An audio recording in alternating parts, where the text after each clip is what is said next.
மேஷ ராசி நேயர்களுக்கு இந்த வரக்கூடிய காலகட்டம் அப்படின்னு பார்த்தீங்கன்னா, இந்த வருடம் இந்த 2025ஆம் ஆண்டுல நமக்கு வரக்கூடிய எல்லா பெயர்ச்சிகளுமே குரு, சனி, ராகு, கேது இது எல்லாமே நமக்கு சாதகமாகத்தான் இருக்கு.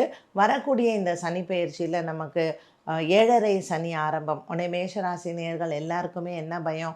ஐயோ! 7:30 சனி வருது, நமக்கு ஏதாவது பாதிப்பு வருமா அப்படின்னு. இது வயதை சார்ந்தது தான். ஸோ 30 வயதுக்குள்ளே வரக்கூடிய ஒரு சனி 30 to 60 வயதுக்குள் வரக்கூடியது 60ற்கு மேற்பட்ட வயது தான். ஸோ இந்த நடுத்தர வயதில் இருக்கிறவங்க 30லேருந்து 60 வயசுக்குள்ளே இருக்கிறவங்களுக்கு இந்த மேஷராசினியர்களுக்கு இதை வந்து பொங்கு சனி அப்படின்னு சொல்கிறோம். ஸோ வாழ்க்கையில் உங்களுக்கு திருமண யோகங்கள், வீடு வாங்கக்கூடிய யோகங்கள், வேலையில் வந்து நல்ல மாற்றங்கள், பதவி உயர்வுகள் இது எல்லாம் கிடைக்கக்கூடிய ஒரு காலகட்டமாகத்தான் இந்த 2025 வந்து அமைந்திருக்கிறது.